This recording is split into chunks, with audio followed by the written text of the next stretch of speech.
WrestleMania BackLash, a show that going into it, that I said last week, did not have many fun expectations, but I also said, hey, listen, these shows with not that many expectations, these shows where only one championship is on the line, these shows where there are only 6 matches taking place, they're usually B-level shows, but they are a lot of fun. And that's exactly what happened last Sunday, May 8th in Providence, Rhode Island for the WrestleMania BackLash pay-per-view premium live event, whatever you want to call it. This show was an absolute blast.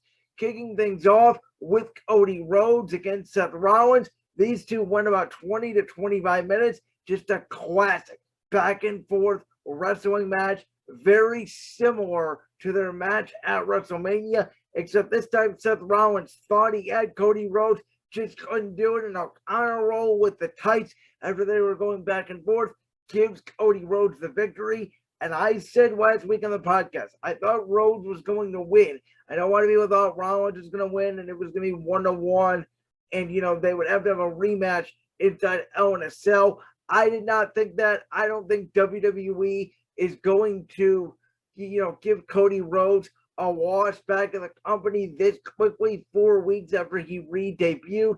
I think Cody Rhodes is going to be pushed as a major star. I can see him as world champion in the next year, and I don't even know if Rollins picks up a victory in this feud. We'll see if they go inside Hell in a Cell again. They did not announce any matches for Hell in a Cell yet on Raw or SmackDown TV this week, so we really don't know their plans yet for that show.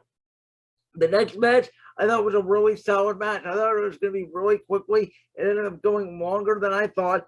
Almost defeating Bobby Lashley. Obviously, MVP getting involved with the cane. Well, now MVP cannot get involved. As this week on Raw, Bobby Lashley and Almost will go one-on-one in a steel cage. I am a big fan of Almost. I think he has huge potential. He reminds me a lot of Joel Embiid in the NBA, just in a squared circle. I think he has potential to eventually be world championship material one day. He needs to develop more on his promo skills, which I think is the reason why putting him with MVP is a good move. But I think overall, man, Almost is just a certified badass, a lot like Lashley. I have been critical of Bobby Lashley since his return to WWE. I don't think he is that guy. I thought his WWE Championship reign was lackluster at best. I don't think he's best on the microphone, a lot like our new SmackDown Women's Champion, which we'll get to here in a minute. I think it's best to just kind of let him destroy people and not let him talk much. I'm excited to see the steel cage match coming tomorrow night on Monday Night Raw, but yeah, I thought this match was solid. Moving on, we got Edge and AJ Styles.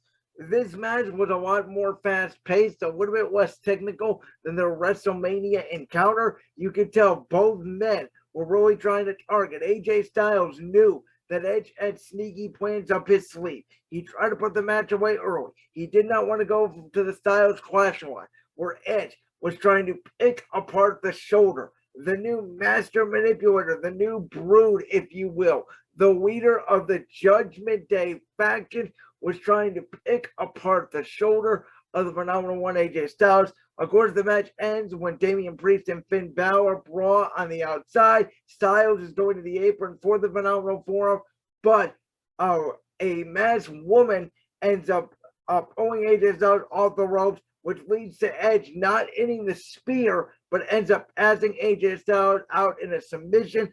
I liked that aspect of it. I like Edge having a submission finisher. I think it's this new gimmick.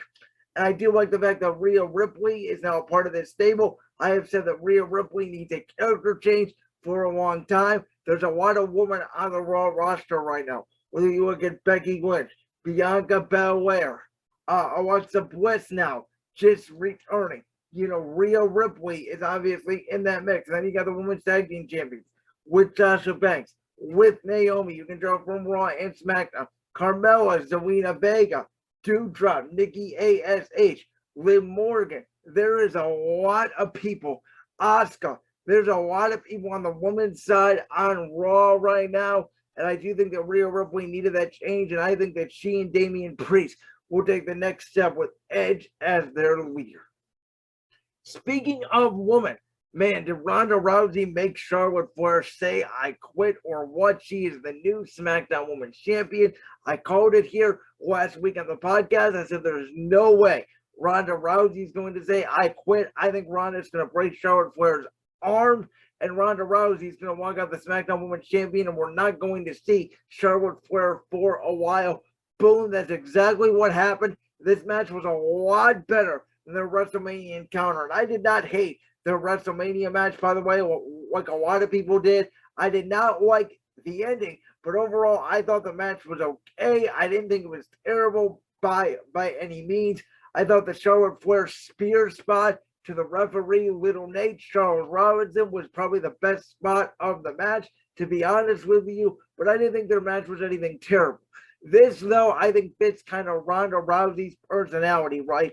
Brawl, street fighter, go to the crowd, use steel chairs, use kendo sticks. And when Charlotte Flair told Ronda Happy Mother's Day, you knew it was over. Ronda locking in the armbar. When Charlotte Flair said, I do not quit, I loved the edit touch of Ronda Rousey saying, I hope you would say that, bitch.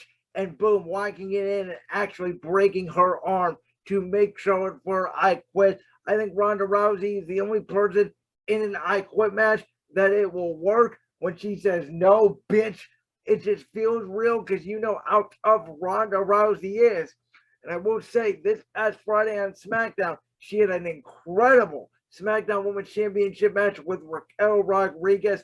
SmackDown has a lot of really young talent as opposed to Raw. You look at Aaliyah, Shotzi, Raquel Rodriguez, a lot of young people that Ronda Rousey can feud with for the SmackDown Women's Championship until Charlotte Flair comes back. They might have one more match at Money in the Bank or SummerSlam, one of these stadium shows, which we know WWE is gearing up for to be a really special summer. It'll be interesting to see. But yeah, I thought Ronda Rousey being SmackDown Women's Champion, I was not sure how it's going to go. She's still calling the SmackDown Women's Championship the SmackDown belt. She really doesn't know what to say, but it's okay because she's a badass. And when she's in that ring, she can do incredible stuff. I'm just not a fan of hers on the mic.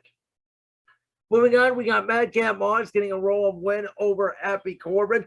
Look, I have said my long-term booking for Happy Corbin is to have him lose in Vegas all his money, right? Last summer in Las Vegas at SummerSlam, he went to Vegas and he was a bum and he walked out rich. This year, he should walk in rich and leave a bum.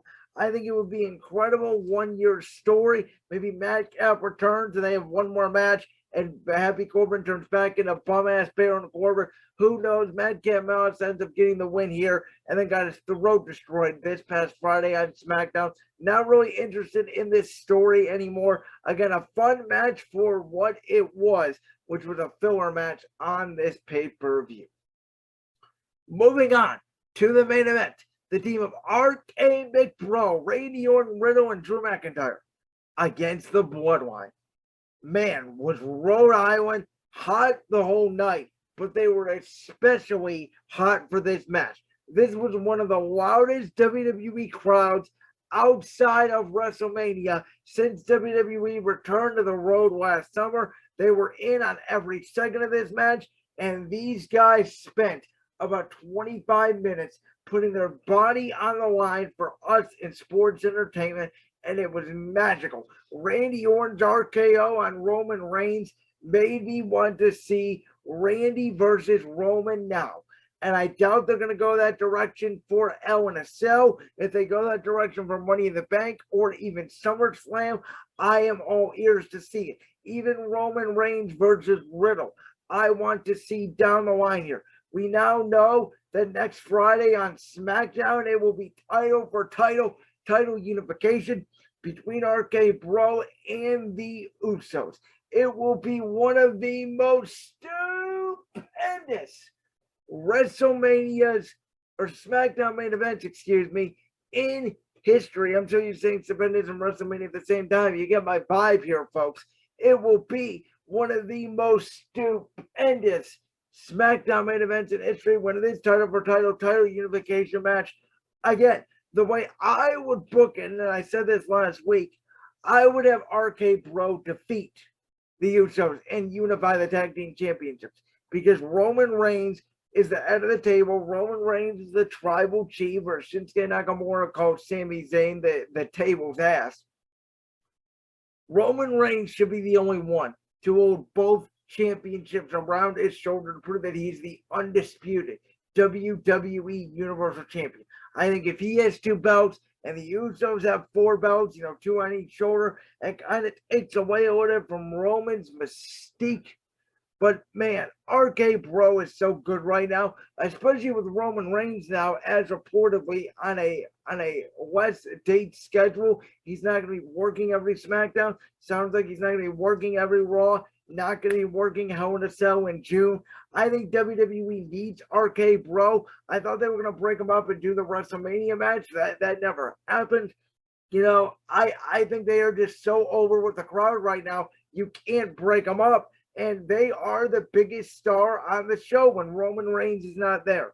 I think that's a huge part of it. I think that they are a big draw. And again, when Roman's not there, I think they need to be on both shows. So I hope RK Bro walks away as the unified tag team champions next week on SmackDown. Who knows? That may end up being a DQ and they end up doing it inside the Hell in a Cell, which actually would not be a bad idea. I think it would be an amazing main event. It would put butts in seats in Chicago, Illinois at the All-State Arena. But overall, I gave this show an A-. I thought it was really, really, really a fun show and well produced by the best wrestling company in the world, WWE.